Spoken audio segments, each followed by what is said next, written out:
As we all aware that entrepreneurship education is becoming increasingly important for students for the following reasons. Number one, developing entrepreneurial skills and mindsets. Number two, increasing career opportunities. And number three, spur innovation and creativity. Number four, reducing unemployment, of course, yeah. And number five, encouraging economic development. Number six, improves life skills. Number seven, preparing for an uncertain future. Yeah. And the last one, increasing independence. Overall, entrepreneurship education for students is not only about creating new entrepreneurs, but also equipping them with skills and mindset that are useful in various aspects of professional and personal life. Now, let's listen together to a guest lecture from Dr. Chris Mureithi. Thank you. Dr. Chris, time is yours. Thank you very much. In Kenya now it's good morning.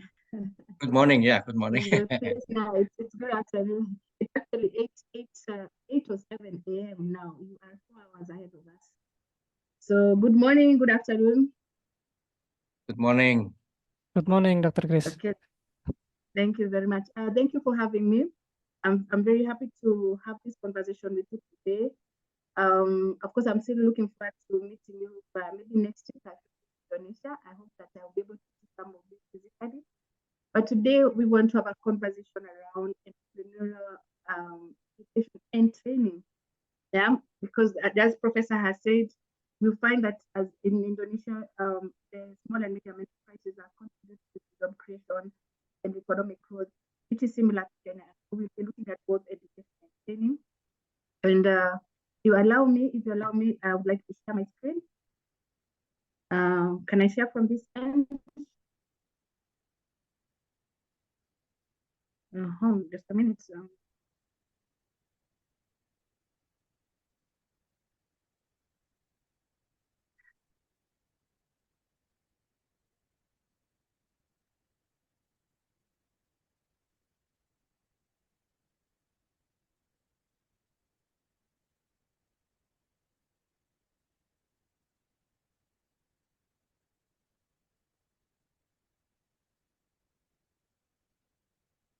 Dr. Chris, do you have difficulty with the network?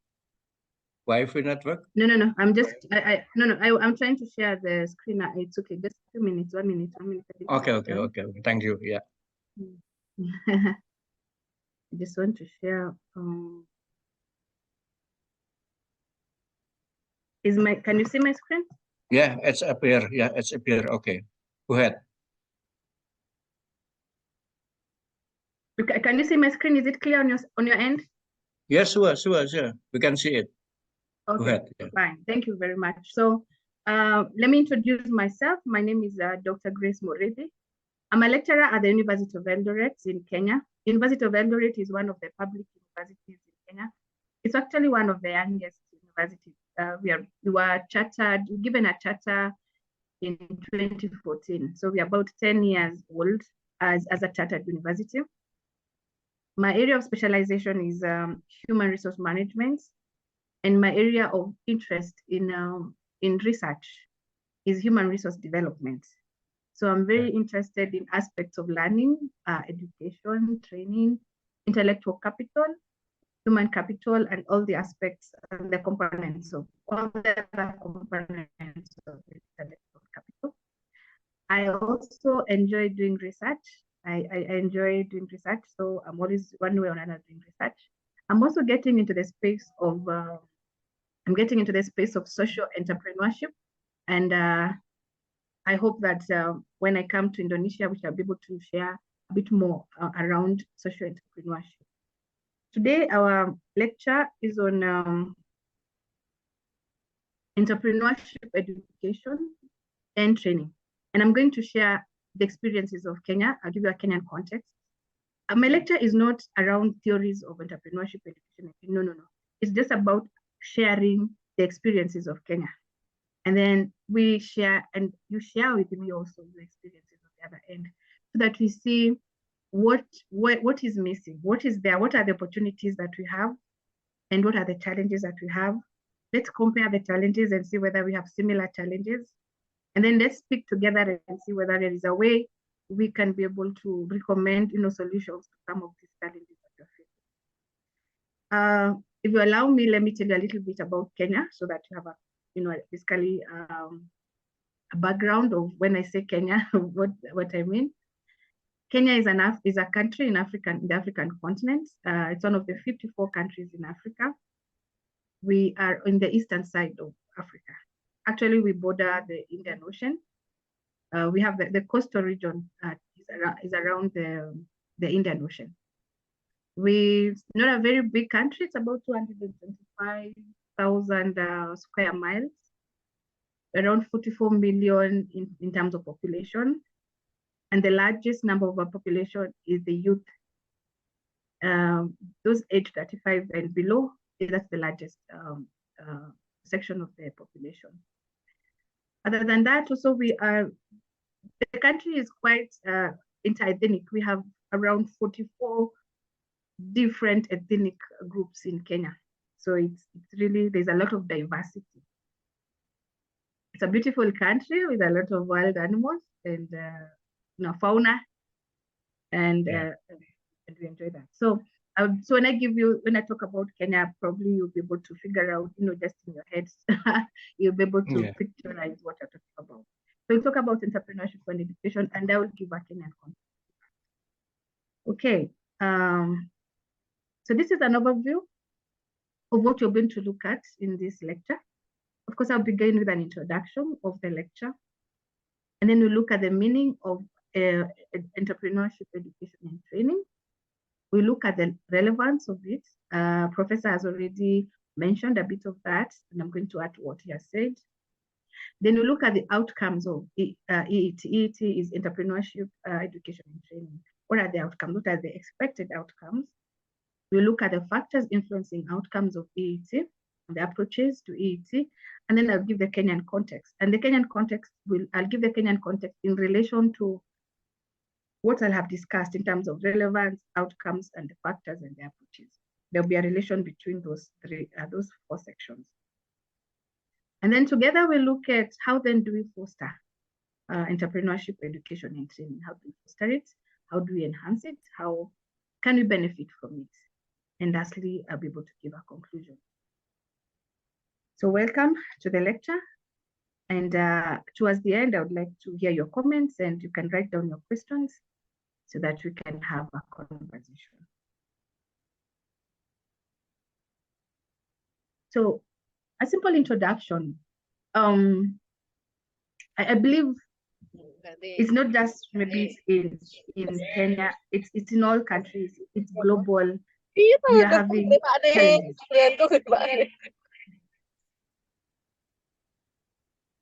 We're having challenges with we have unprecedented challenges. Just around 3 years ago, we had COVID-19 that hit us very hard everywhere, not just in Africa, but globally. That was unprecedented. I believe none of us here had ever experienced something like a COVID-19 before. It was new, but it was a challenge that came, and we had to deal with it. There's continuous change in terms of climate, in terms of technology, in terms of we have social changes. If you look at the young people, the young people that we have today, we are calling them the Generation Z or Generation Z. If you look at how they look, their mindset is completely different from the previous generations that we have. The continuous change. The social challenges that we are facing in our countries are also probably unprecedented. I give an example in Kenya now. We are struggling a lot with food security. It's one of the issues we are struggling with. Sometimes we have a lot of rainfall, and somehow it becomes a problem with a lot of flooding, and people die. At the beginning of this month, for instance, we lost more than 200 people out of floods. So the changes are happening from all sectors, socially, economically, the environment. We're experiencing all changes. But These challenges are our challenges. They are not happening in a vacuum. They are not happening they're not happening, they're not alien, they are ours, they're with us. We have to find a way to tackle this. We have to find a way to deal with the unpredictable changes. To do that, therefore, we need to have people who have the right competency. We need people with the right mind, the right attitude, the right knowledge, the right skills. We need entrepreneurs. We need, for the social problems, we need social entrepreneurs. We need entrepreneurs to come up with creative and innovative ideas and innovations to deal with these challenges and to respond to these unpredictable changes. Therefore, we're saying to be able to do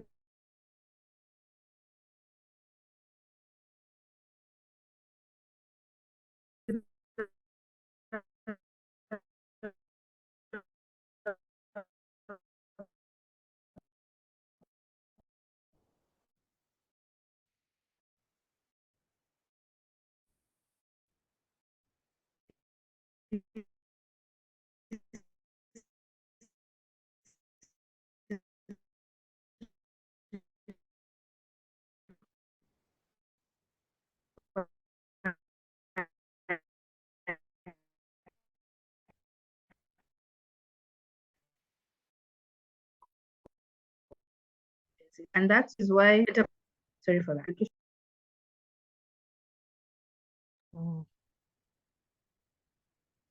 Putus sepertinya, Prof.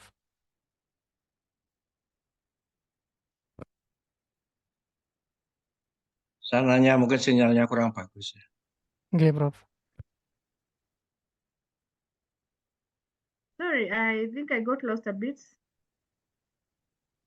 Are you able to see my screen? Yeah. But sometimes your voice is broken, I think. Yeah. Oh, my voice is broken. Yeah, because of Wi-Fi, I think, and your connection, I think, it's not stable. Now, is it better? Okay, better, okay. Okay. Go on, Right. yeah. Okay, fine. So I was still at the introduction and I was giving a background on why we really need entrepreneurship education and training. And as I've said, is because we have to respond to these changes. We are living in a very volatile, complex, unpredictable environment. And to be able to survive in this environment, we must have the right competencies. And so entrepreneurship education training is key. Is key in helping us, in enabling us to create a better society and transform the society. Climate changes, I don't know how climate changes are affecting you in Indonesia, but in Kenya, we're really feeling it in terms, like I said, sometimes we have a lot of flooding, then the other times we have food insecurity because probably you don't have enough rain. There are a lot of issues around climate change. We need solutions to this problem. And so we therefore need to really look at our education.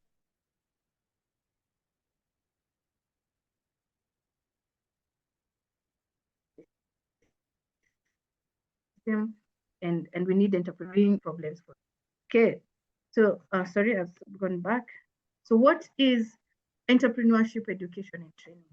I would like us to look at this. We find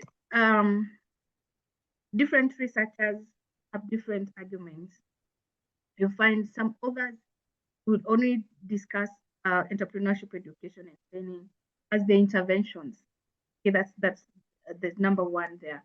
They say that it's just the interventions that we give. This is the programs, the training, the mentorship, the human resource development that we offer, okay, that will lead to changes in mindset and skills.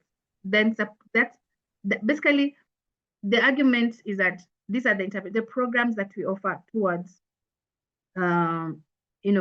enabling creation and development of knowledge and skills. Then we have another group of researchers who say it is the actual process. Okay, it's not just the interventions, but the process of developing knowledge and skills and attitudes that are necessary to practice in order to come up with to solve the problems that we have through entrepreneurship. But then we have the third group of others that talk about entrepreneurship education and training is both the interventions and the process. And I come from this school of thought that entrepreneurship education and training is both the interventions and also the process, because both matter. And as we continue with the lecture, we are going to see that. It's both the interventions that we have, the programs that we develop towards empowering people with knowledge and skills and the right attitude. The programs that we develop to change the mindset of people towards entrepreneurship. And then also the actual process of doing that. Okay, so in entrepreneurship education and training, we look at it, when you want to define it, is the whole aspect of value creation. Okay, it is important to bring the aspect of value creation when you discuss entrepreneurship, because what an entrepreneur does, they create value for the society by solving these problems, by seeing a business opportunity and taking risk to come up with the new products and services, to come up with the solutions to the problem. What entrepreneurs do, they create value.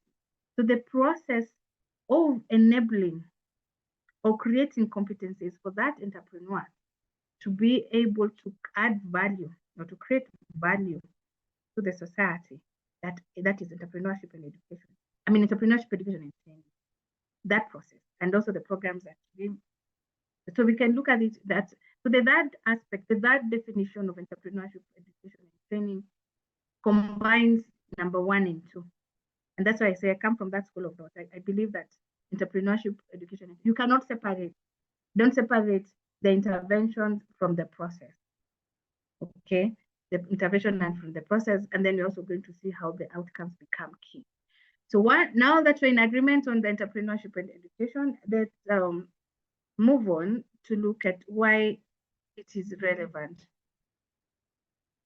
Why is entrepreneurship education and training relevant? Professor said quite a number of points around this, and probably this would be an addition to some of them. But you see, entrepreneurship education and training is expected to lead. It's a driver of entrepreneurship. Okay, research has shown that entrepreneurs who have a background, who have gone through training and education in entrepreneurship, create jobs. They lead into creation of jobs.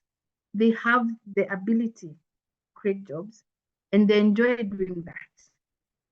And therefore, since entrepreneurship is seen as a major engine for economic growth and job creation, then entrepreneurship education and training becomes key, because it's a basis through which entrepreneurship is created. Just as Professor said, you said in Indonesia, the small and medium enterprises are the foundation for economic growth. That is exactly the same in Kenya. In the last year, 90%, according to the statistics, the National Bureau of Statistics,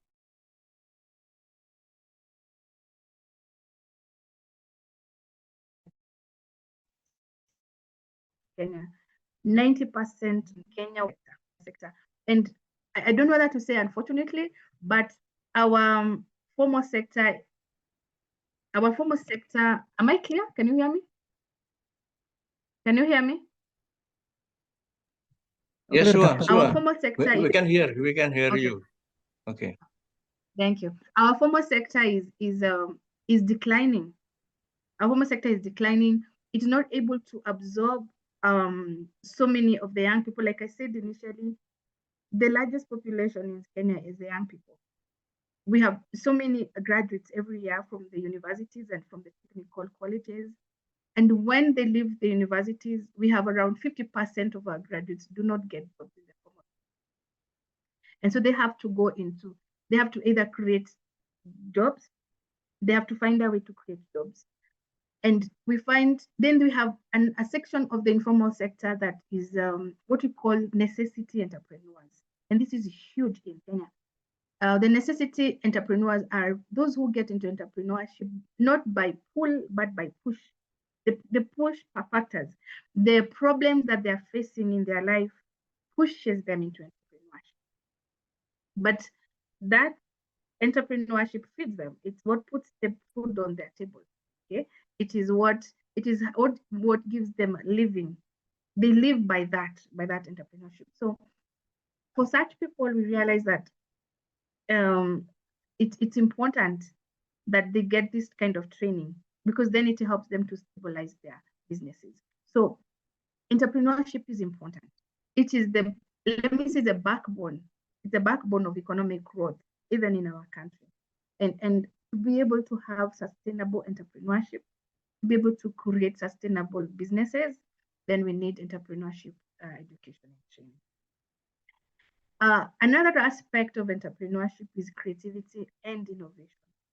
Basically, let's say entrepreneurship is based on creativity. It is not simply coming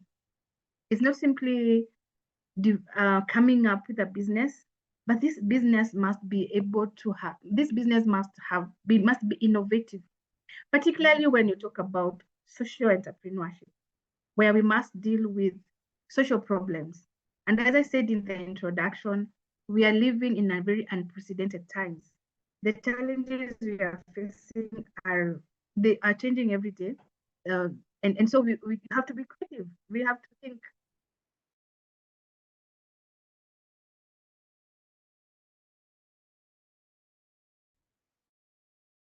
We don't even thinking outside the box to remove creativity. And creativity is a driver of innovations. So entrepreneurship education and training is really the driver for creativity and innovation. You should be able to bring out that. And then it leads to more ambitious businesses. What does this mean? If you look at, if you to compare two entrepreneurs, an entrepreneur who has gone through entrepreneurship education or training, and how they do their businesses, and the one who has not done that, you find that the one who has the competencies through training takes more risks, is a risk taker, and does more calculative risks, is more ambitious. The business is more innovative. The business is always changing. Also, they're always trying and attempting to change with the changes in the environment. That's what you're saying. An ambitious business. The business is not just there. But if you compare that with somebody who's probably gotten into entrepreneurship and has never had any training, you find they look like they're mark timing at the same point. Yes, they may have a business that keeps them going. You know, like the ones I said, the necessity entrepreneurs. Necessity entrepreneurs normally are pushed into entrepreneurship by the problems that they face. And most of them don't have a background of education and training in entrepreneurship. So you find they have small businesses that remain small. They do the same thing over and over because they learn from experiences. They don't learn they learn just from their own experiences. And so they seem to be mark timing on the same place. They could even be in that business for 20 years, but there is no change in how the business is done. The business is done the same way. It's like 10 years of the same repeated experience. But entrepreneurship education and training allows an entrepreneur to become quite ambitious and more engaged in their business. Then we also talk about the vulnerable population. I think I've already mentioned that, but entrepreneurship will provide stable income flows for the vulnerable and those in the informal sector. And so it is important to train them, to have them trained so that they can be able to increase and stabilize their income flow. And then we said it's also a response to the increasingly globalized, uncertain, and complex world. I've already, I think, about that. And then you're saying it's a means to empowering people and organizations to create value for the public good. Entrepreneurship is about value creation. Anybody who gets into entrepreneurship and doesn't create value for the society, then that's not kind of entrepreneurship. You should be able, and I keep saying this, and I'll say it over and over, particularly when you come to social problems, entrepreneurship becomes key. Social entrepreneurship becomes key, where we are creating value for the society. We are creating value. We want to bring changes. We want to be able to deal with the problems that you're facing, and there are many, and they are very unpredicted. So these are not the only reasons. There could be many other reasons, and I hope that we can be able to continue building on this. But we definitely need entrepreneurship education and training, because it is the foundation for sustainable entrepreneurship. It is a foundation that we need to have. If we are going to have successful entrepreneurship, then it is we want to ensure that we have the right knowledge, the right skills, and the right attitude. We have the right competencies to be able to get into entrepreneurship. And then that's where we can benefit from entrepreneurship. If we have the right knowledge, skills, and attitude, then we can be able to benefit from that. For the younger people, the aspect, the mindset, and let me not even just say the younger people, and I think I'll talk about this when I'm talking about the Kenyan context, that there are still some people who don't understand the basis of entrepreneurship. There are still a number of people who think that entrepreneurship is for those who did not make it academically. In Kenya, that has always been it's been a misconception. But with entrepreneurship education and training, we are able to change that mindset so that people understand, the beauty of entrepreneurship and what it can do for both economic and social development. So, two problems that I want us to reflect on. First, can entrepreneurial success be taught? And can we really, is it possible to teach somebody, to train somebody until they get into entrepreneurship and succeed? That's a reflection. And the second problem, so if yes, if we answer yes, then what is the best way to teach it? Because this is where we seem to have issues. We agree that it is possible to see, because if it wasn't possible, if the first problem, the answer was no, then we will not be having this lecture. But the reason we have this lecture is because I believe we agree that entrepreneurial success can be taught. And that's why we've said entrepreneurial education and training is relevant. It can be taught. Some theories say, well, some people are born with the entrepreneurial characteristics, just like leadership, the leadership trait theory. There's some theories that argue that some people have. But even those people who may have some of those traits, there's so much more to learn in entrepreneurship and education and training. There's so much more to learn, particularly now that things keep changing so fast. There's so much more that we can learn. So yes, it is possible to teach and train entrepreneurs so that they can be successful and so that they can have more stable, more sustainable businesses, so that they can be able to solve the social problems more effectively and more efficiently. But then the second question that we need to reflect on is, what is the best way to teach? We agree we can teach, but what is the best way to teach? So let's continue the lecture, and probably we'll be able to answer this question as we continue.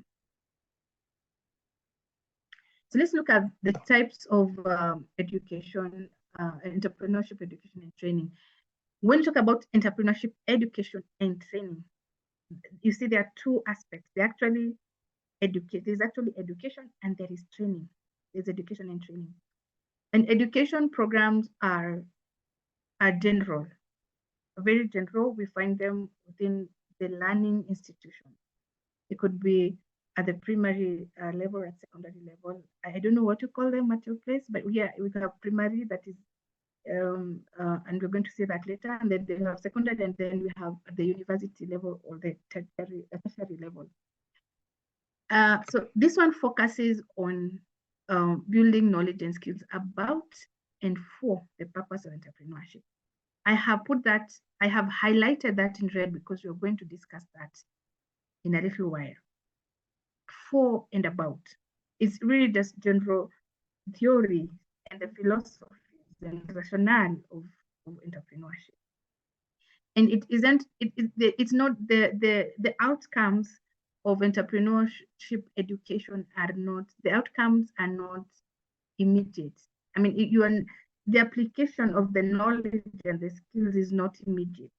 Yeah, because if you're teaching, for example, a child in primary school about about entrepreneurship, they may not apply that knowledge immediately, particularly depending on how the curriculum is set.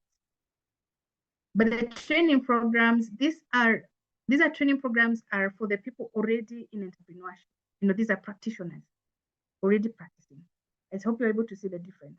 One is within the system, within the learning system, that is education, but the training programs, this is a person who is already practicing entrepreneurship. They could be already well established. They could be the necessity entrepreneurs that I talked about. They could be vulnerable. They could be the unemployed, but in their own small, they're doing something outside the school environment. So these ones, we train them. This is training. When you go, for example, if you give a training on record keeping to a group of farmers, okay, and you're teaching them on record keeping, which is very important for entrepreneurs, then you call that entrepreneurship training. But when you're teaching a group of children, or pupils or students in class about entrepreneurship, then that is entrepreneurship education. That's why I said entrepreneurship education and training. Both are important. Like I said, the entrepreneurship education begins, it's where we begin to create knowledge about entrepreneurship. And it is where we begin to change the mindset of people about it. Remember, for the entrepreneurship education, for the children or the students in school, some of them may not have started, some of them may not even have interest in it. So the education is supposed to change their mindset, supposed to create knowledge, to let them understand what is entrepreneurship, why is it relevant, how can they create jobs, how can they become change makers through entrepreneurship. That is the kind of knowledge we're talking about. This is where we are teaching them about business models, about business plans, about identifying opportunities and social problems in the society, about coming up with relevant, innovative solutions that they could apply to bring changes in the environment. This is where we are teaching them about the relevance of entrepreneurship. This is how we are teaching them about taking risks, and teaching them that failure in entrepreneurship, failure is not failure. Failure is a learning step, is a step towards success. And this is where we teach the young people about that, or about entrepreneurship. So we prepare them to be entrepreneurs. We create the right skills. We give them the right skills. We give them the tools and the methods of entrepreneurship. They are probably not yet into entrepreneurship. Let me give you just maybe I don't know, call it a story or just an experience that I had in one of my students. I was teaching a class on entrepreneurship, and they were third-year students at the university, and there was just this one unit about professional ethics in entrepreneurship. And I taught them, and then at the end of the class, I asked them, how many of you really want to get the Bachelor of Commerce students, and asked them, how many of you will create jobs when you graduate? How many of you want to create jobs? And how many of you want to look for jobs? And I realized that most of them still, the biggest issue they had was, where will we get money? Where will we get capital to create jobs? You see, they kept arguing that you need a lot of capital. And for them, lack of capital was a limitation or a hindrance for them to create jobs.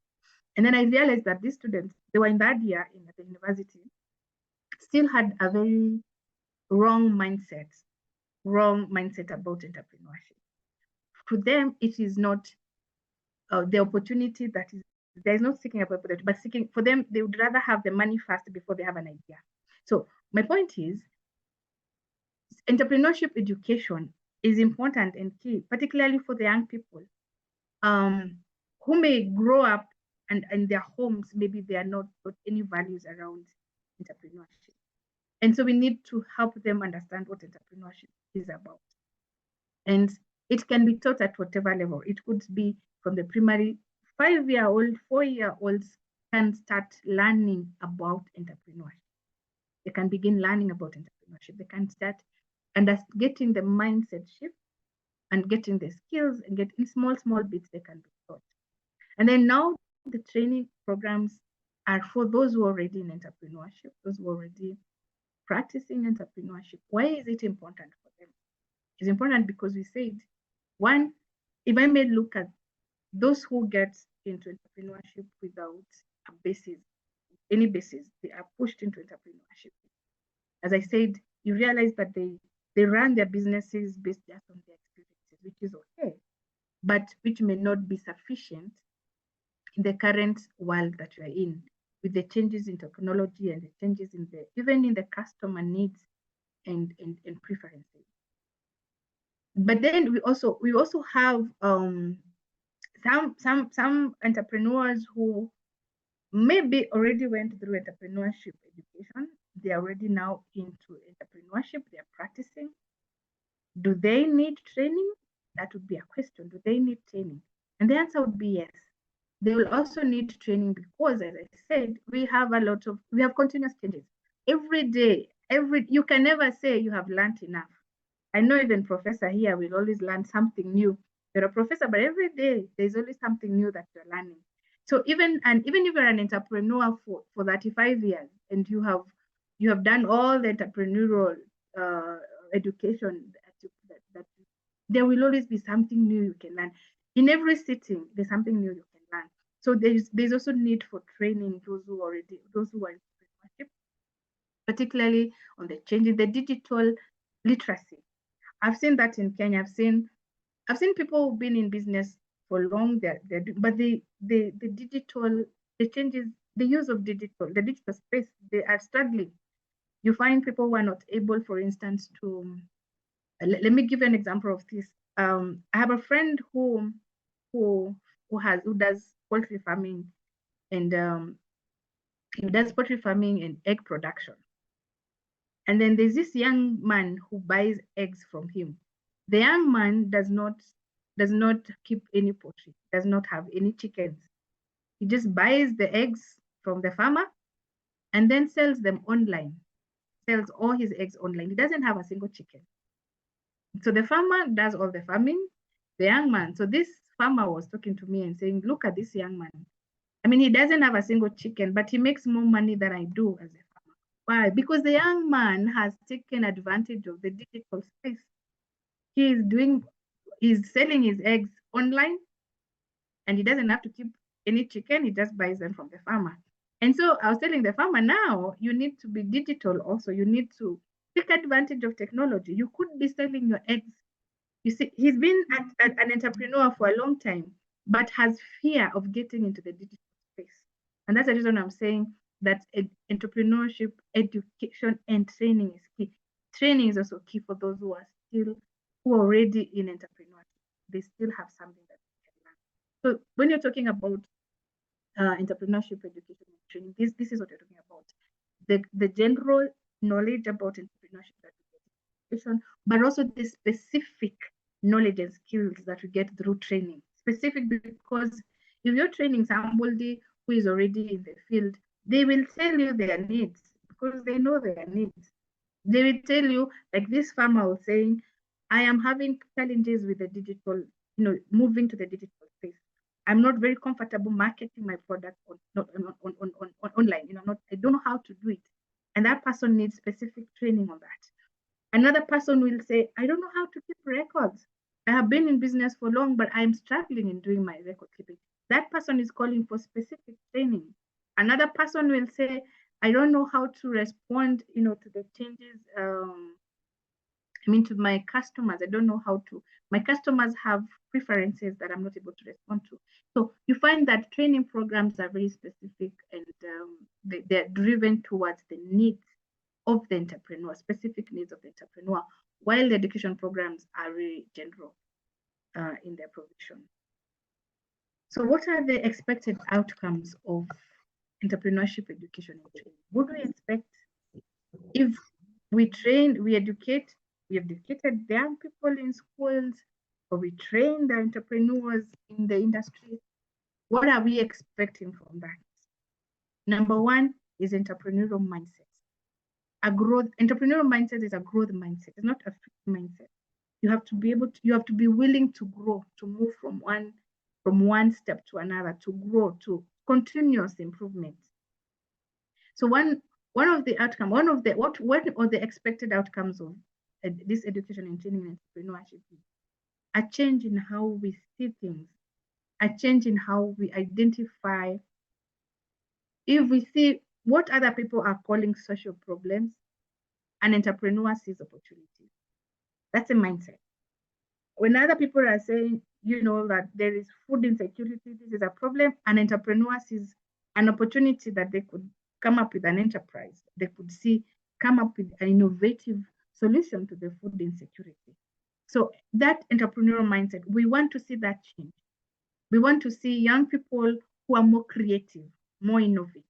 We want to see young people who don't look at entrepreneurship as like I said, one of the challenges we've had in Kenya with entrepreneurship for young people is that for a long time, it was perceived that those who get into entrepreneurship are those that failed. Like when you don't make it in the academic world, and you fail, then you go into entrepreneurship. That has been the perception for a very long time. Unfortunately, then that perception created a very poor mindset towards entrepreneurship. And so one of the purposes of entrepreneurship education is to change that mindset, to let people understand the beauty of entrepreneurship, to let the young people understand that anybody, it doesn't matter, even if you're an engineer or a mathematician or a physician, you have a space in entrepreneurship. It is not for those who failed in their school and then they go into small businesses. That no, we need to change that mindset. Like you already said, and Professor also said this, entrepreneurship is a backbone for economic and social development and growth. We need to see if for sure we agree that entrepreneurship is a backbone for economic growth, then we must create that mindset. We must be willing to undergo these programs, because then that's how we get there. It's through entrepreneurship education and training that we get into that space, into that economic growth and social development that we want. So that mindset is an outcome, is an expected outcome. It is one way of measuring whether your education, entrepreneurship education and training is really working or not.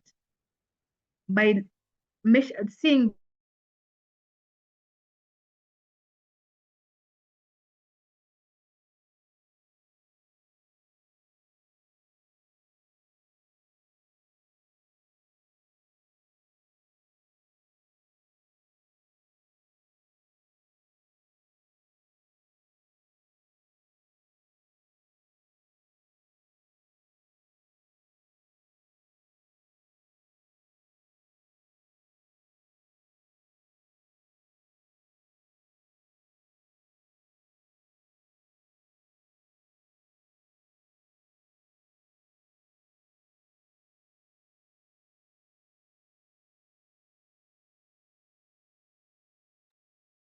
Di tempat saya mandek ya, Mas Ryan.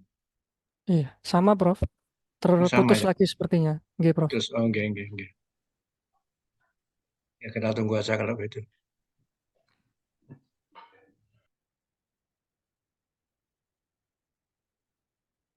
have disappeared. Dr. Grace? Yeah, okay. Okay, is my screen, can you still see my screen, or do I share it again? Oh, okay, fine. These are the challenges of technology. Yeah. I'm sorry about that. So I was on entrepreneurial capabilities, and I was just saying it's one of the outcomes of the capabilities, the competencies. And this comes very well with the mindset shift. This is really once there's that mindset, because if people don't see the relevance of entrepreneurship, then it becomes very hard even for them to really be capable of getting entrepreneurship space. So the entrepreneurial capabilities, we want to see more creative entrepreneurs, more innovative entrepreneurs, competencies, the ability, we want to see entrepreneurs who can identify problems and come up with innovative solutions. And I underline and emphasize innovative solutions, because it is not enough for an entrepreneur to come up with a solution. We don't want solutions that are not sustainable. We want sustainable and innovative solutions. That capability is something that should be attained through entrepreneurship education. We want to see, in terms of attitude, what kind of behavior we have. We are, I don't know how it is in Indonesia, but in Kenya we struggle a bit with the aspects of integrity. We have a lot of fake products. We have a lot of fake counterfeit products in the market. And unfortunately, these counterfeit products are put in the market by entrepreneurs. Somebody sits down somewhere and counterfeit Coca-Cola, for instance. Before, we've seen counterfeit of practically everything, cosmetics and other products. We've seen a lot of counterfeits in the market, and they're entrepreneurs. But you see, that is unethical. So we're saying, can we, from entrepreneurship education and training, we expect ethics, we expect entrepreneurs who are ethical in their businesses. Those are the capabilities that we're talking about.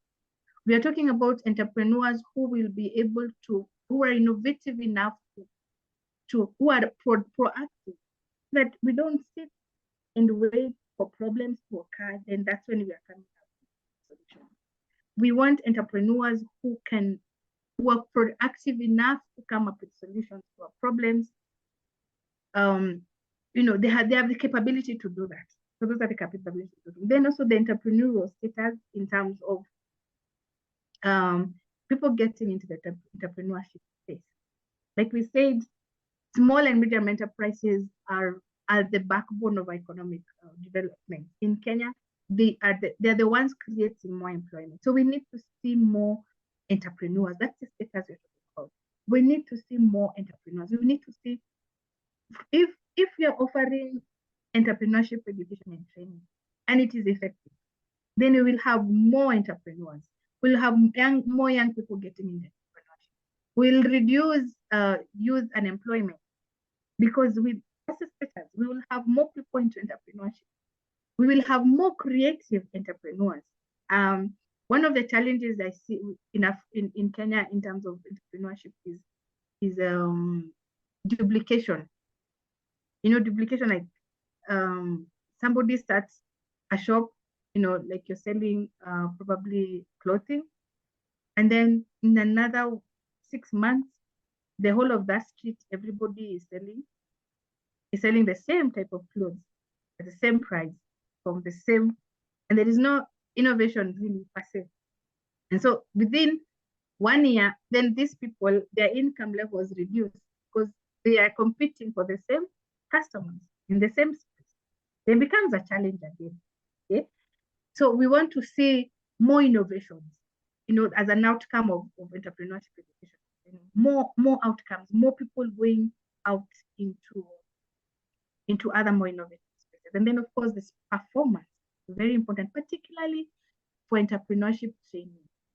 We want to see increased profits. We want to see increased sustainability of businesses and growth of the businesses. We want to see a business we want to see creation and diversity of the businesses. We want to see diversity in terms of the products, and these are the outcomes of it. If we are able to see this, then we're able to say, this is entrepreneurial success. Our programs are successful. If we can see a shift in the mindset and increased competencies, more people getting into entrepreneurship, particularly the younger people, and also increased, income flows for those already in entrepreneurship. So those are the outcomes that we expect. And related to this is is what we call the 4 C's of EET related to the outcomes. Entrepreneurship education and training is meant to enhance communication, collaboration, creativity, and critical thinking. These are the bases of entrepreneurship. An entrepreneur must be able to communicate and tell their story. They must be able to sell. They must be able to market their product. They must be able to create collaborations with other people which need to communicate. They must be creative. I think I've spoken about creativity and innovation over and over because with the world we are in today, we cannot have entrepreneurs who are not creative. They must be innovative because we have the changes are too much. The world is complex. It needs creativity and critical thinking. Critical thinking is also important. So this is all those capabilities we're talking about, and under the entrepreneurial. If I may go back this slide, if you talk about the entrepreneurial mindset and entrepreneurial capabilities, then you see them through the 4 C's: communication, collaboration, creativity, and critical thinking. And that's what we hope to enhance through education and training of our entrepreneurs. Some of the factors that may influence those outcomes are the context, that is the economic, the political, and the cultural context. And I'm going to discuss this a little bit more when I give you the kind of the economy that we have, and mostly the policies, the policies that are created and really influence those outcomes. Because if we don't have the right policies around entrepreneurship education, then we will not achieve the outcomes. And then the individual characteristics, the profile of the people, the interest of people. Like I told you, you find a lot of young people for a long time have grown up looking at entrepreneurship as meant for those probably who did not live with that kind of mindset. If that mindset does not change, it becomes very hard to get into entrepreneurship capability. So for the kind of person we are training, what are they bringing? Who are they? Do they have interest in entrepreneurship? How do they view it? And then characteristics of the programs themselves, the curriculum, the opportunities, the mentorship that we give, the pedagogy that we use. Oh, this is important.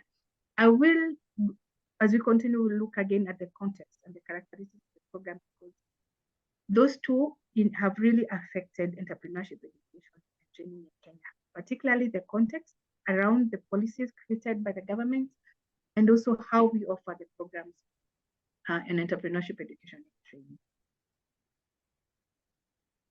So some of the approaches, I think I told you earlier on, if you remember, there's a place where I highlighted in red, and I said I will be discussing that more. This is where we are now. We have 3 approaches to entrepreneurship education and training. We have first education about entrepreneurship. We have education for entrepreneurship, and we have education through entrepreneurship.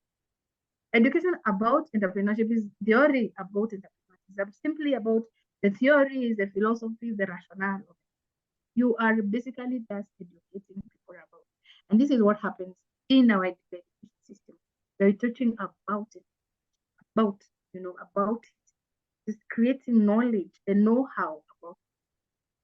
Then you have education for entrepreneurs. This is where you're preparing, particularly the young people or the students, to become entrepreneurs. This is where they learn how to write business plans. They learn about different business models. They learn about, all those. They learn not just about entrepreneurship, but how to become an entrepreneur, how they can get into the education for entrepreneurs. But the one that is the best of them all is education through entrepreneurship, where you don't just teach about or for, but this is practical. This is where the students practically develop. They identify, you put them in a space, you immerse them into challenges. You work with the community, immerse them into challenges, let them identify challenges. Let them identify those challenges that are there in the strategy and see them not as challenges, but as business ideas. Let them be able to identify business ideas, let them come up with the possible solutions, and then they implement the solution, and then, they go through the whole process of entrepreneurship, application of, acquisition of resources and seeing where do you put these resources, and practical application of the knowledge. This is where we educate through experiential learning, through service learning, through situation learning, where you actually immerse the students into, so that they don't learn from theory, but they learn practically. I will ask, I don't know, I'll just leave you with that in mind.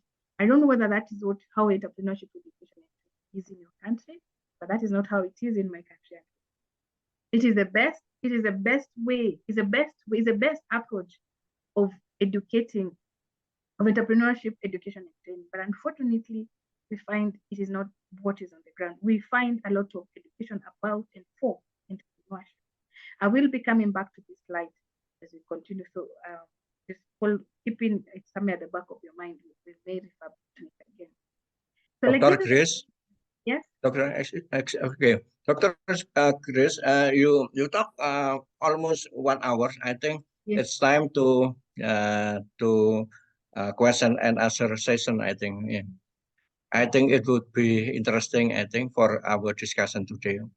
But what? Okay. Okay. Okay. Okay, fine. I thought we could do the question and answer at the very end, but you want us to, do we have them at the very end, or do we start? Yeah, I think it would be better for us to make a question and answer sessions, I think. Okay. Do you mind?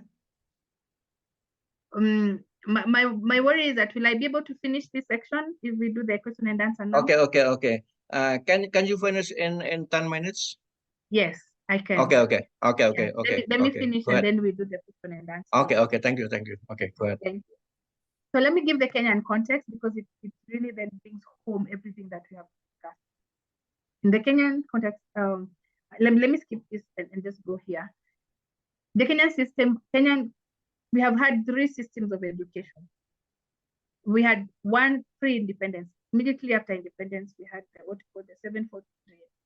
This system, the focus was simply on just citizenship, enhancing citizenship before justice. But at this time, Kenya's population was very low. We didn't have challenges of unemployment. We didn't have challenges of rural-urban migration. We didn't have those. But in the 80s, from the 80s going up, the population rose. We had a lot of unemployment, had a lot of problems, a lot of rural-urban migration, a lot of issues on the climate and everything. And so the government changed the system to the 844 system. And the hope was that the main goal was to put people with employable skills. They were supposed to get into self-employment. The 844 system was meant to now solve the problem of unemployment. But unfortunately, it was very theoretical. It taught entrepreneurship around what I said. If I go back here, it was education about entrepreneurship. Okay, the little entrepreneurship that was taught in that it was about entrepreneurship and not through entrepreneurship. And so we did not really enjoy the fruit, the outcomes that we're talking about. We were not seen in this system. It became very academic and very exam oriented. And so we ended up with so many young people graduates, but not employed. And then now, in 2017, the government introduced that system, which is called the competency-based curriculum. Now, this competency-based curriculum is really looking at education through entrepreneurship through education. And this system is based on 7 pillars. If you look at these 7 pillars, they relate to the 4 C's of entrepreneurship. And so it is really hoped that this education system can really create entrepreneurs from young people, that we can actually get our students all the way from primary school creating, creativity, becoming critical thinker, becoming innovative, and so that they can grow into becoming entrepreneurs. But these are the problems we are facing. And that's the reason why we're worried that even with the new system, we are not sure whether we are going to be able to really still be able to get the outcomes that we talked about. One is the design of the curriculum. You will find that in most, particularly even in the universities, the curriculum is set in such a way that we don't have a lot of entrepreneurship courses. Okay, you have, like in my university, there is only one program of entrepreneurship that is done by all the students, one course that all the students. The curriculum is then not giving space for growth, is not giving space for entrepreneurship. The other one is the shortage that's probably the spelling. The shortage of qualified teachers. You find that even in the curriculum-based system that the government has implemented, the teachers were not trained on entrepreneurship, and they're not trained how to teach entrepreneurship. And so that takes us to the other problem of pedagogy. How do we offer our trainings in entrepreneurship? It is still very traditional, very static, where it's still teacher-oriented and teacher-centered other than students. You're still having those problems, and that is going to affect the outcome. Then, of course, the shortage of funding. Entrepreneurship education requires a lot of funding, particularly when you're talking about education through entrepreneurship, where the learners are expected to learn through experiential learning. You need a lot of funding for that, and unfortunately, that funding is coming. Then, of course, we have lack of policies supporting EET. Like I said, remember we said one of the factors that influence the outcomes of EET is economic and also political context. So that we find the government, for instance, has gone ahead and changed the system of education, but that is where it ends, and changing the system. But they're not followed by policies that support that system. It becomes a bit difficult to experience the outcomes that you expect. And then lack of collaboration with the industry and the community. When the entrepreneur is supposed to solve problems in the community, then they should be able to work with that. So when we are talking about immersing the students into the challenges in the community, it means we need to work with the community so that we're able to create innovative solutions to the problems so that you can create value for the society.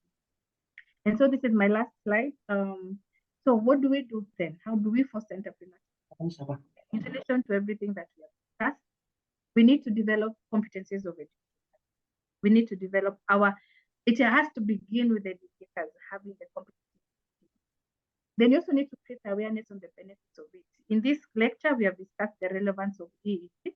We need to be able also to do that for other people, for them to understand the relevance. Then there needs to be collaboration with all the stakeholders, the government, the community, the industry, with the learning institution, so that EET is becomes a collaborative affair, so that then we're able to solve problems together, we're able to identify opportunities together. Then you need to develop a systematic model. Yeah. Unfortunately, most of the models we use in entrepreneurship are not context-based. We need to develop models that work for us. The models that work for Indonesia may not work for Kenya. So we need to be able to develop models of entrepreneurship that work for us. Then, of course, research, we need to do a lot of research that will guide our policies. And lastly, the government or even the private sector must put a lot of funding towards entrepreneurship. So I conclude by saying that I'll simply go. There's a lot of promising outcome for EET. There is hope for entrepreneurship education, and we need it. We agree that it is relevant. Okay, but for us to succeed, there's need for deliberate conversation, like what we are doing today. This conversation is important. We need to continue having more conversations around entrepreneurship, education, and training. And lastly, then the practical realization of it will contribute to more resilient societies and more competitive local communities, a more inclusive society, more just.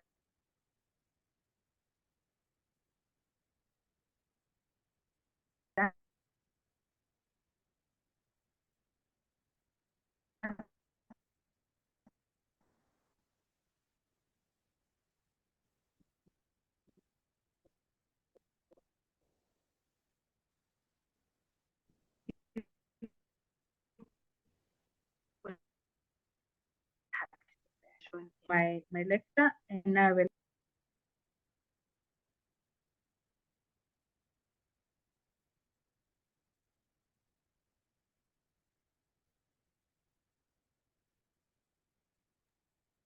Yes, Professor, I have taken my 10 minutes towards the end.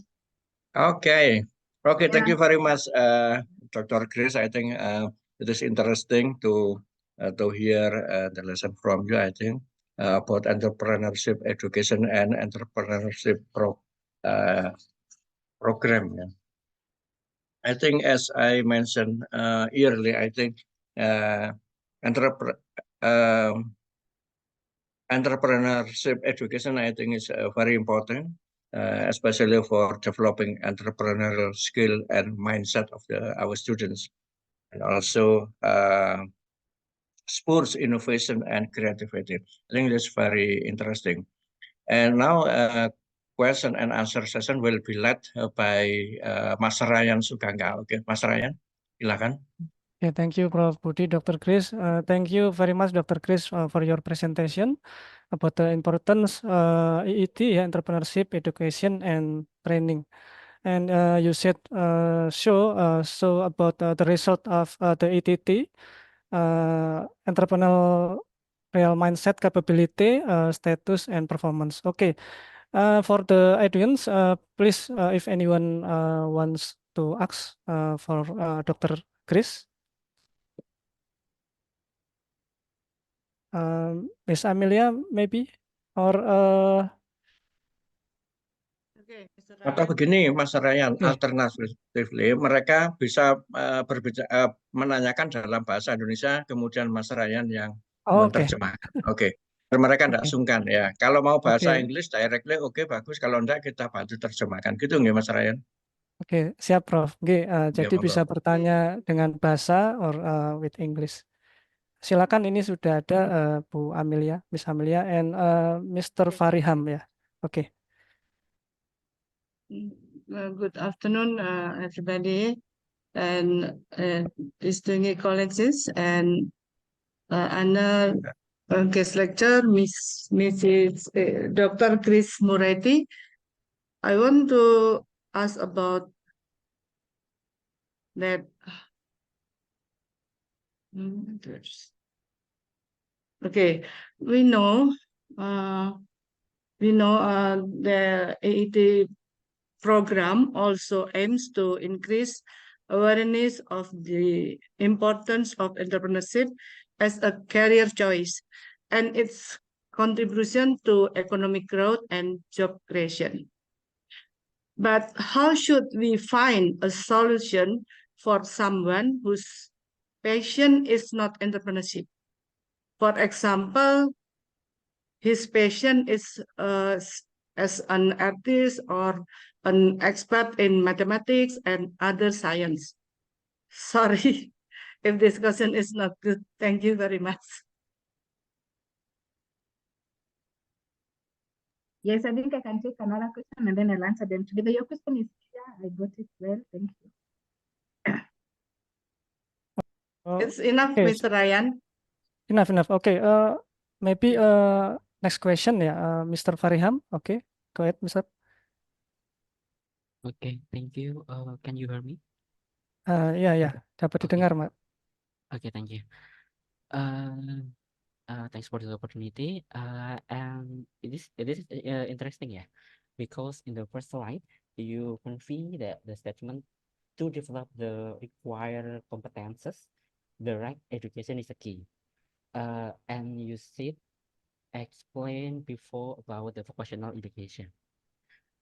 So about the vocational education, as far as I know, Indonesia, yeah, especially in Indonesia, vocational education provide program, education and training program for students that useful for the industry. So if we're talking about the industry, that vocational already prepared for the students, just some fields in the vocational education that can make an entrepreneur as a job, like in the field of racing, in the farming, and in the fishery. But some vocational education that needs skills like engineering and the others it's tend to technology and industry. So maybe this is the same with that Mrs. Amelia said before. Some fields cannot be entrepreneurship because it's more be useful if they use their skill in industry like that. So in general, students will work in industry rather than become an entrepreneur. So the first, if we talking about the differences between Indonesia and Kenya, is this also happening in Kenya? That's my first question. And the second question, sorry, in the Kenya, is in the Kenya has a different education institution like Indonesia, yeah. Indonesia has two type of institutional education. First, vocational educations, and the second is academic education like university.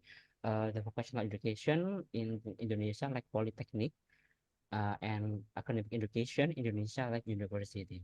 So is in the Kenya has that kind type of education, institutional education.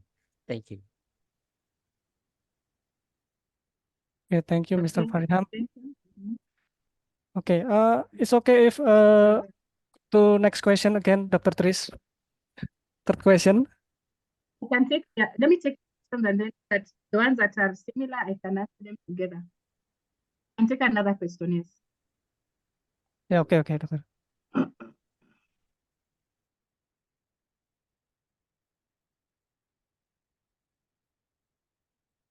I see Aji's hand is up.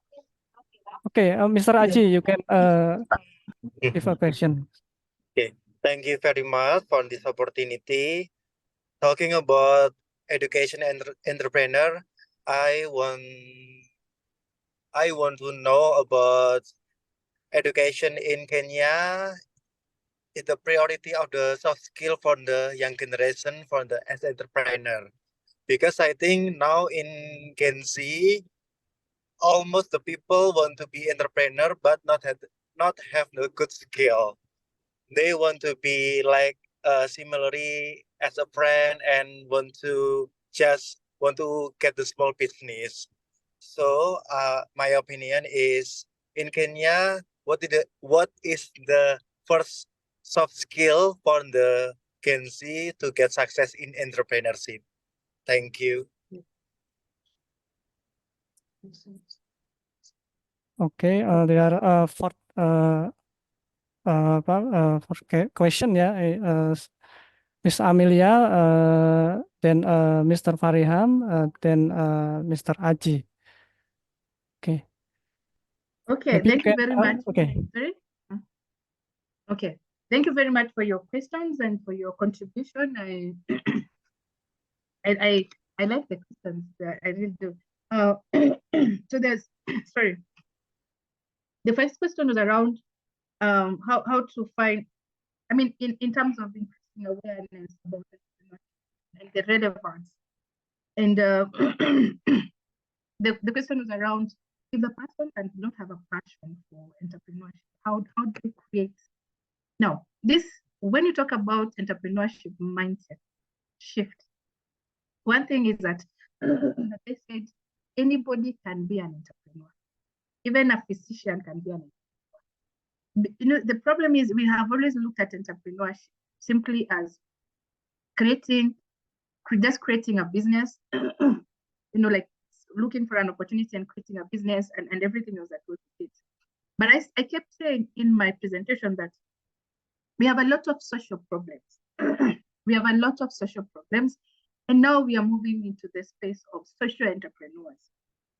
People who, regardless of their background, you're able to look at the problems in the society and you use the knowledge and the skills that you have to create opportunities for that. Let me give you an example around that. Let me just give you a very practical example. One young man, he was an engineer in profession.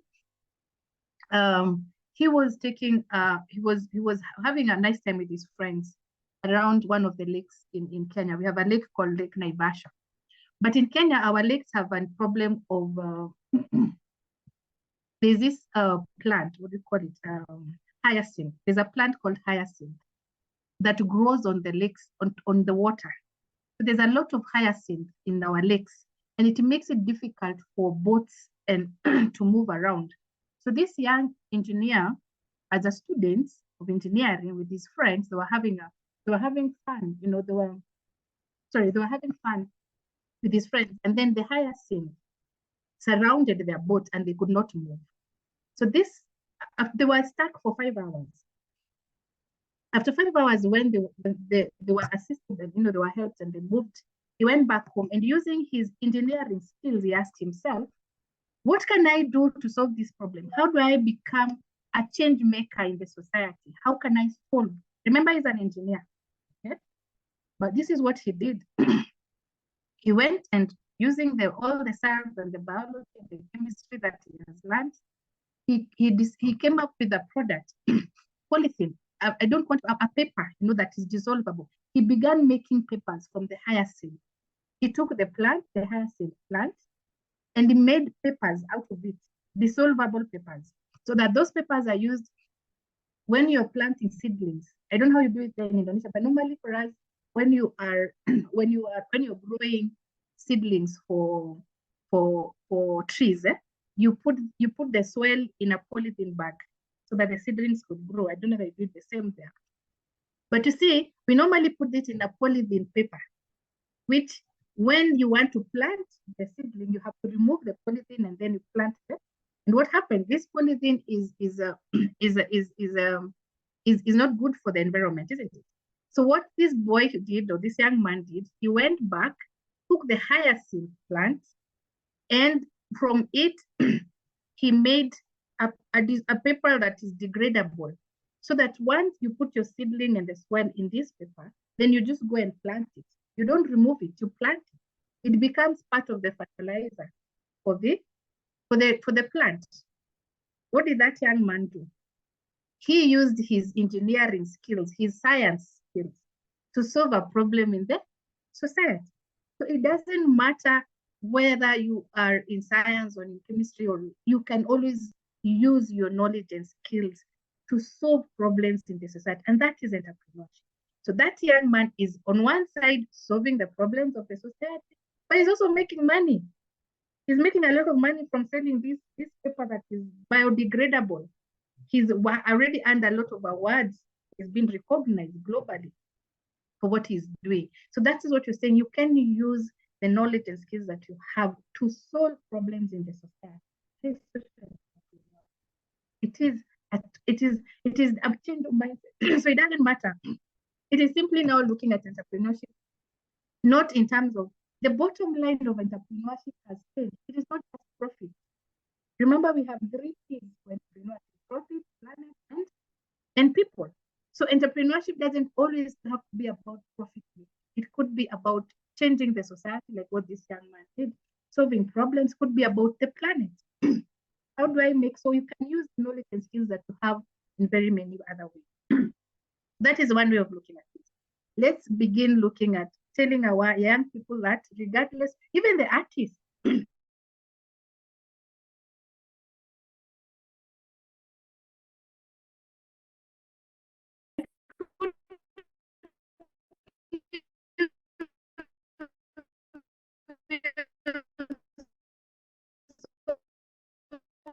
many examples. His friend passed on in a road accident, and then he was left with the phone, you know, a phone, for the friend's phone. He was left with it. So after the funeral, he went to the family of his friend and asked them to allow him to keep the phone as a memory for his friend, and they said yes. So he went with the phone, but then he felt he's an artist. The boy is an artist. And he felt that was not enough to have the phone, and said, what can I do with this phone? So what he did is he dismantled the phone, the motherboard and everything else.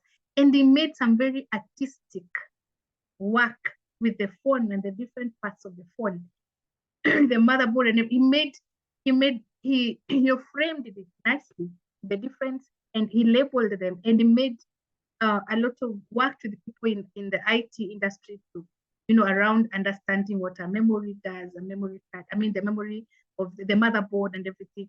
And then he made a very good frame. Today, as we are speaking, he actually has a business. He has employed around 3 other young people. And that's what he does. He uses his artistic skills to make memories out of things, particularly phones. Okay?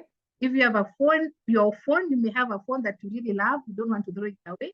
What do? You take it to him and he makes something out of it. He makes some nice, beautiful frame and add that you can put in your house. That is entrepreneurship, isn't it? It is not just entrepreneurship, but it also solves problems in the society, because now you don't have to waste. Sometimes you don't know what to do with your old phone. But now this young man has brought a solution to that by making an artistic product from the phones. You see, and that you see, his background is not in entrepreneurship. He's an artist, okay, but he's able to do something like that. We have so many artists who are making art out of polythene, out of plastics.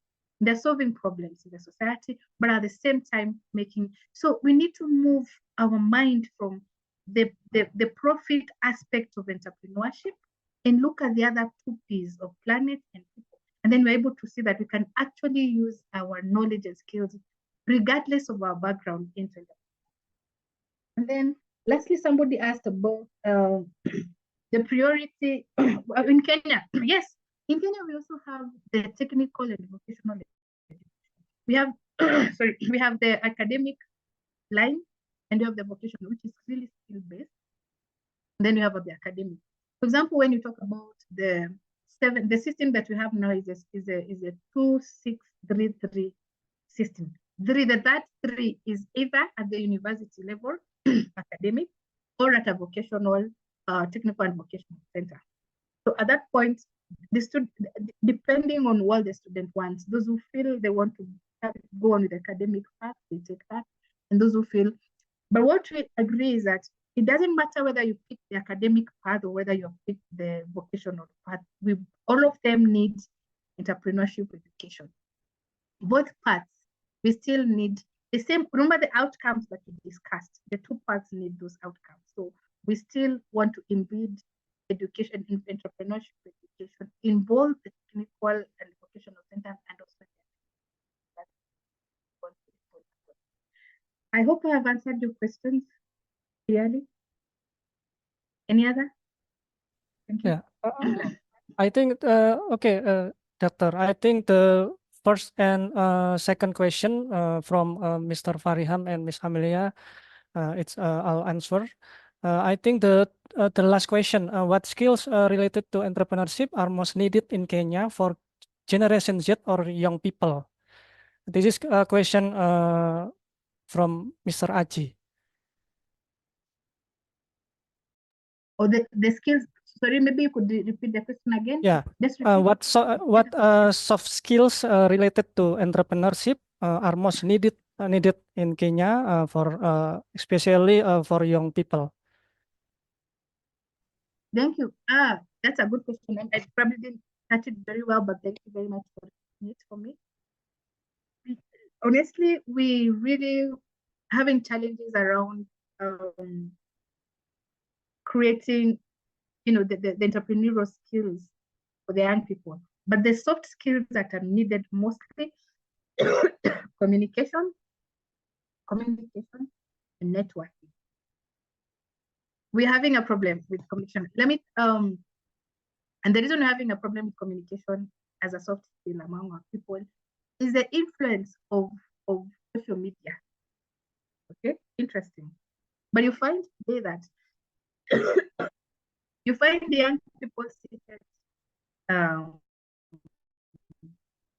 like 5 young people seated somewhere, but they're not talking to each other. Everybody is on phone. It's on their phone. Okay, they're not communicating. And everybody is on their phone. Everybody is on social media doing something on their phone individually, isn't it? And so they're not communicating. But remember, entrepreneurs must communicate, isn't it?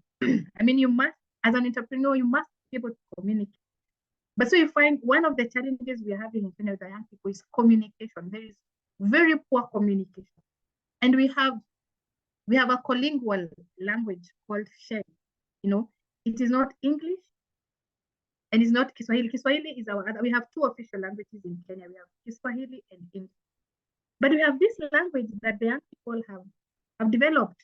That is a mixture of English and Kiswahili and mother tongues, other languages. That is very hard to understand and it keeps changing. That makes it very hard for them to communicate as entrepreneurs. So for instance, when we are teaching our students, when you're preparing them, we have to teach them how to pitch, for instance. When you ask them to pitch a product, you realize that they have a lot of difficulties in articulating their points. They cannot make a simple, clear presentation. So that is one challenge we're having. And so we are really struggling on enhancing communication. If you looked at the 7 pillars that I showed, remember the 7 pillars of the competency-based curriculum that is in implementation. Communication is one of them. Communication is one of the soft skills. The second one I said is networking, which is related to communication. But as an entrepreneur, you really have to network because you cannot solve a problem alone.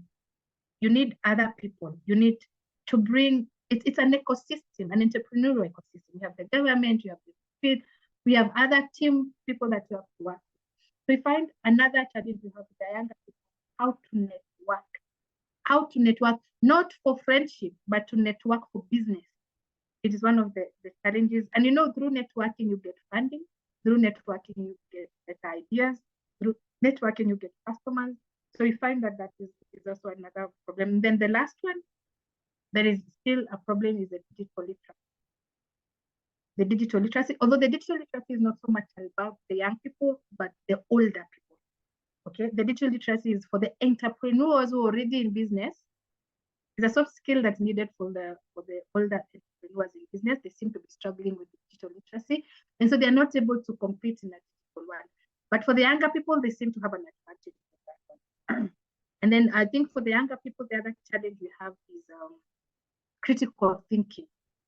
So communication, networking, and critical thinking are the 3 problems we have for the younger people. Critical thinking, sitting and focusing and thinking. And that's why I said, like the story I've given you about the young man who made, a biodegradable product. That was a lot of critical thinking. That young man he did not see, you see, when they were in that boat surrounded by the hyacinth and they could not move, for him, that was an opportunity. He saw a business opportunity.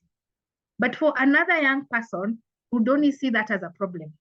And would, so there's a need for critical thinking as a soft skill, that we stop, young people don't see problems, social problems as problems, but to begin seeing them as opportunities for possible social impact. I hope I have captured that. Thank you. Oke, thank you, Dr. Chris. It is enough, Mr. Haji. Apakah cukup, Mas Haji? Cukup, terima kasih banyak.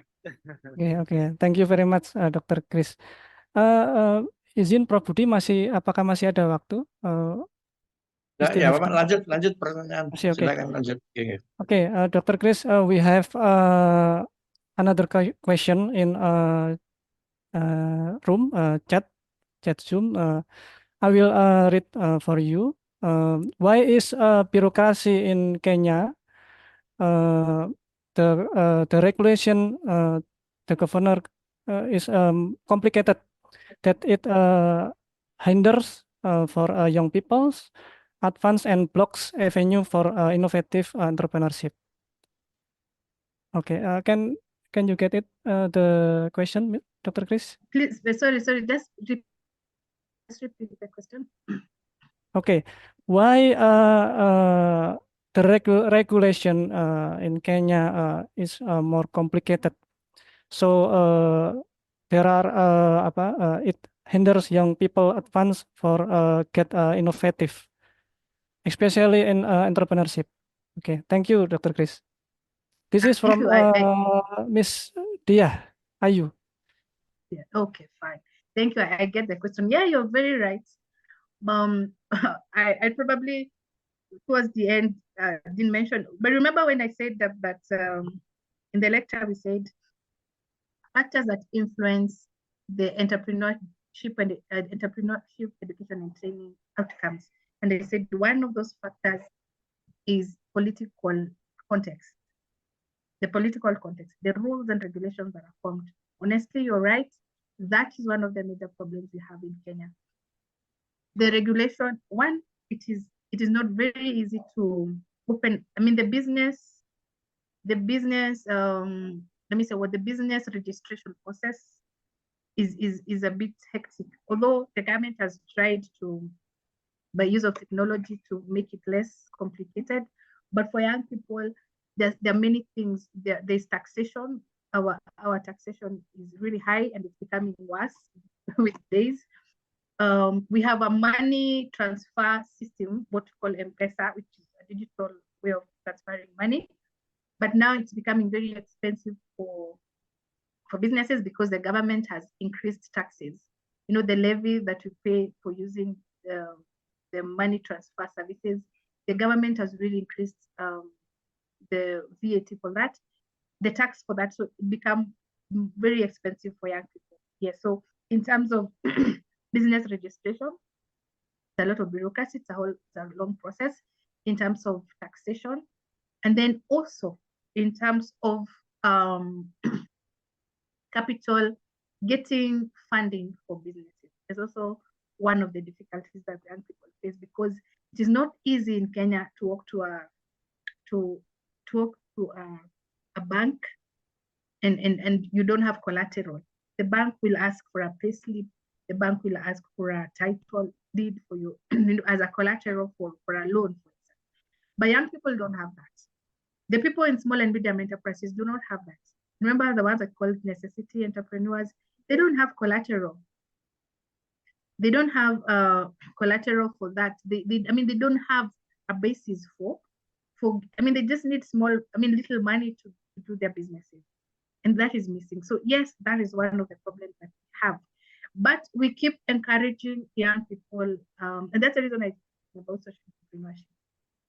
We keep encouraging young people to use the approach of effectuation. What do you have? Okay, what do you have with you? What skills and knowledge you already have?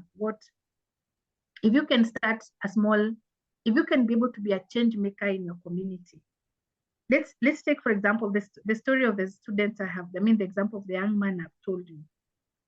What did he do? He used the knowledge and skills that he had in his physics and chemistry and biology, because he was an engineer student. He went into his university and said, I want to test this.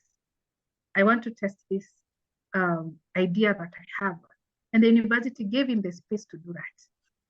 And then he tested. And then now once he has a product, he has something, a prototype. He's mentored by the lecturers. And with that, they help him to get funding for his product.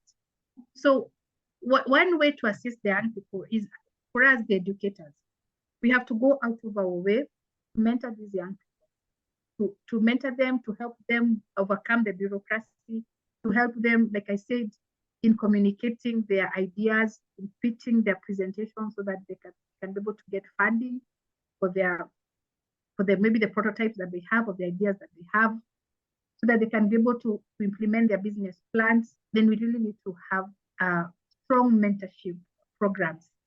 That is a solution I would give, because we may not be able, we may not be at the level of policy making. Okay, but I know, like in Kenya now, there's a whole outcry around the taxation. There's a whole outcry, and we are imploring on our members of parliament, on our leaders to reduce the taxation, because the taxation is too high, it is increasing, and it's going to put off people. But I look at my space as an educator and as a mentor. What was my role? How do I help the young people? I help them navigate. I always help my students navigate space. So we teach them in the entrepreneurship education, we teach them about taxation. We ensure that they understand what is the importance of taxation and why they need to pay their taxes, and so that their businesses are not affected. We help them to pitch their presentations to sponsors who can sponsor their businesses, and then so we come in. So that's how, for me as an educator, that's how I see it. Those of us who are in this space, we must help young people navigate those kind of challenges, like the policies and the bureaucracies that exist. But you're right, we do have those bureaucracies in Kenya. I don't know how it is in Indonesia. You will tell me.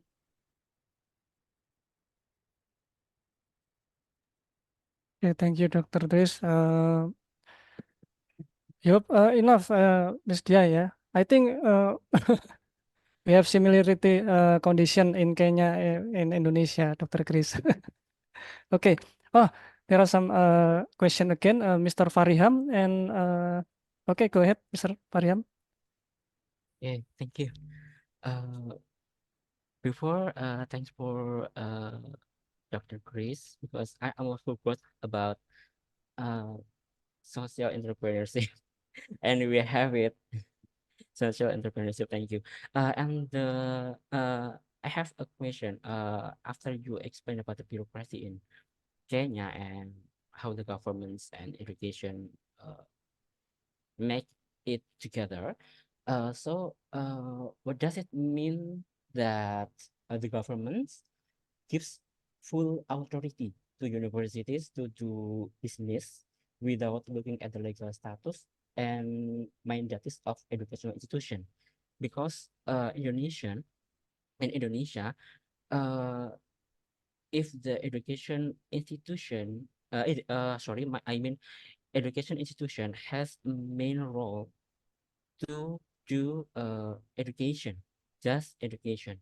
But some kind of education institution in Indonesia has a legal status that university or polytechnic or education institutional has a right to do a business. But still the main role of education institution is to do the education system. Isn't Kenya has the regulation like that government still gives full authority for university to do business without looking at that legal status? Thank you. Okay, thank you, Mr. Fariham. There are second question. Go ahead, Ms. Irada Rahman. Thank you, Mr. Ryan. Hello, Dr. Grace. I have one Hello. question about education system. It's on your slide. Can you give me more example about education system with 7423 844 633? Thank you. I hope I got your question right. But the first question is about whether the universities are allowed to do business in addition to teaching. Yes. Yes. The yes, universities, okay. in addition to teaching, yes. Is that the question? Whether universities in Kenya are allowed to do business in addition to teaching? Yes. Okay, fine. Yes, we are allowed to do business. Actually, with the new government, you know, we have a new government that came in 2022. The new government has actually reduced capitation to universities. The government has reduced the amount of money it gives to universities. And that means that the universities must be creative on how they'll get money for their activities. So universities are allowed to do consultancies. They're allowed to do business. Like in my university, we have the School of Agriculture. They do seed production. They do propagation of seeds, and they sell the seeds. You know, currently they have come up with a different variety of potato that is more resilient to diseases, and we are selling the potato. The School of there's also a department that came up with a more nutritious flour, you know, that we use to make I don't know what to call it, but we call it mandazi, you know, like what do you call it? Well, I don't know how to put it, but they came up with a very beautiful, very nutritious flour, you know, for making anything like pizza, anything that you need to use wheat flour, okay? They may came up with a more nutritious flour. We are selling that. So we are allowed to do business. We're allowed to do business in addition to teaching. That is allowed. Actually, it is the way now the government is actually pushing all universities towards that, so that the universities become self-sustaining, so that we don't depend on the government for funding. The government is actually reducing its funding, so we have to do business. And it is important because then it helps us to teach practically. As the students are learning, they're actually seeing the practical. We have a soil testing. We have a group of people who do soil testing. They come to your farm, they test your soil, they tell you that it needs more calcium or nitrogen, and you pay them. That's business, isn't it? Yeah, we are doing that. So there's a lot of business.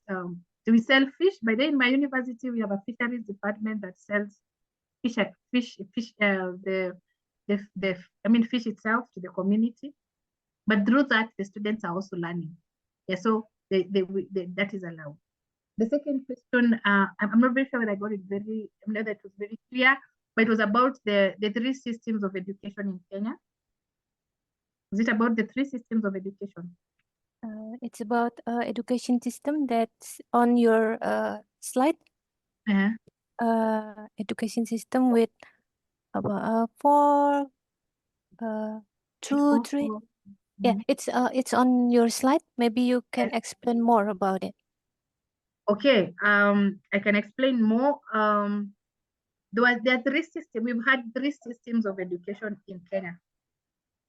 Kenya gained its independence in 1963. So we don't talk about education in Kenya before 1963 because, we were just doing what our masters said. So we really don't talk about education. We start talking about education in Kenya after 1963. Yeah. So when we gained our independence, we had the 7223 system.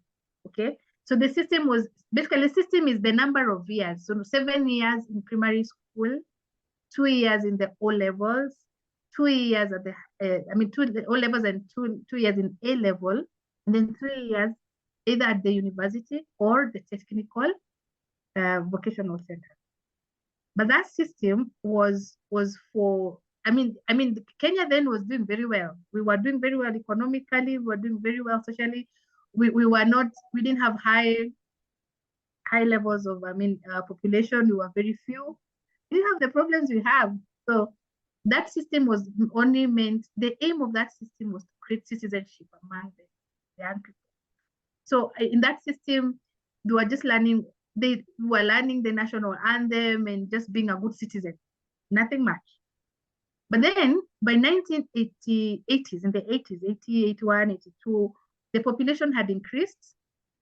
Okay, the formal sector was no longer creating enough jobs for the young people. And so the government felt this education system, the 7223 was not working anymore. So they changed that to the 844. 844 was 8 years of primary school, 4 years of secondary school, and 4 years or 5, depending on the program, at the university or technical and vocational center. Okay? So that was the 844 system. But the 844 system now aimed at creating knowledge and skills that would enable the students to go to self-employment. But unfortunately, it failed. It failed because you remember in the lecture I talked about the 3 approaches of entrepreneurship: education for entrepreneurship and education about entrepreneurship. The 844 system concentrated a lot on education about entrepreneurship. Okay? That was the concentration. It was supposed to enable the students get into entrepreneurship, but it failed because of the pedagogy and because of how the curriculum was set. So we ended up with so many students leaving universities and couldn't create jobs. Okay, they could not create jobs. If you remember the slide that I talked about, all the problems around EET in Kenya, one of the curriculum, the other one was the pedagogy, and those are the problems we have with the 844. So the government now thought, and the policymakers, the educators thought, we need to change this. So in 2017, we changed the system to the the 26223, which we call the competency-based curriculum, CBC, with the 7 pillars. If you look at the 7 pillars of that education, they are related to the 4 C's of entrepreneurship. So we are really, really hoping that this new system is going to enable us to develop capabilities, entrepreneurial capabilities among our young people, the students. And it begins all the way from pre-primary, from around 4 years, 5 years, we start creating, the system is set in such a way that we now educate our children to be creative. You teach them in a way that you enhance creativity, critical thinking, communication, digital literacy, all that is now embedded in the education. So we are really hoping that this system will enable us to get the outcomes of entrepreneurship. I hope I have cleared that. Thank you. Ryan. Ryan, saya Oke. ambil alih lagi ya, saya ambil Ya, alih Prof. lagi Iya. ya. Oke. Oke, matur nuwun. Thank you, Dr. Chris. Thank you, Dr. Grace Mureithi. I think we learn much from you. I think we share about entrepreneurship education in your country. I think is quite similar with what we have in Indonesia. I will be waiting for you going to UM, going to Malang. I think you are scheduled here to be here 5 of June until 27 of June. I think during your stay in Malang, I think if you have opportunity to give another guest lecture, I think it would be interesting for my student. Maybe it can be taken online, maybe, but if some of them already in Malang, I think we conduct in offline. I think it's possible also. Thank you very much once again, Dr. Grace. I think you gave us such a wonderful lecturing. I think because we learn about entrepreneurship education. As for your information, I think our university leader, I think, has set up one subject course, I think, for bachelor degree, in which it reflects to innovation. It reflects to entrepreneurship education. I think the kind of entrepreneurship will be fixed on this study program. For example, for those who are learning about dance, art and dance, okay, how to sell art and dance in economics activity. For those who are learning about mechanical engineering, civil engineering, electrical engineering, how to be entrepreneur one day if they are graduated from the university. So they have a possibility or alternative job, not only as a worker or employee in the company, but also they can to be entrepreneur. Yeah, I think it's a lot of variety, a lot of choices. I think it depends on the study program. For those who are taking management, business management study program, I think it would be easier for him or her, I think, to be entrepreneur because they in one semester, 3 days in semester, I think, in a certain semester, what I mean, yeah, they have to show their product to be exposed, I think, like that, I think. And in the era of digital transformation, I think to be entrepreneur now in Indonesia is quite easy, I think. Yeah, what is it? Because to be affiliate of TikTok, I think they get a lot of money. Yeah, okay. To be affiliate in social media, I think they get also a reward from that, I think. But if they want to market their product or services, I think they can also use social media, some likes Facebook, I think, or Instagram, I think, and also they can connect to marketplace, other marketplace, I think. Okay, in short, I think this is very interesting lecture from you, Dr. Chris. Once again, I say thank you very much and see you in Malang. Okay, thank you. Bye bye. Thank you Thank very much. Have you, a Dr. Thank you. Bye Chris. bye. Thank thank you. you. Yeah. See you when Terima I come kasih. there. Yeah. Iya, iya. Terima kasih, Prof. Budi. Ya, sama-sama Mas kasih, Prof. Ryan Budi. ya, luar biasa Mas Ya. Ryan. Next time kita kolaborasi lagi ya untuk yang Yes. seperti ini ya. Sehat Oke, selalu, Prof. Budi. Oke. Ya, amin, amin, amin. Ini agak tidak sehat, sekarang tidak sehat. Oke, siap. Tapi lumayan lah, semoga bahasa Inggris saya bisa dimengerti walaupun Bagus, ada. bagus. Oke. Ya, ya. Bagus, Terima Prof. kasih Budi. ya. Oke, Nanti terima kasih untuk teman-teman semua.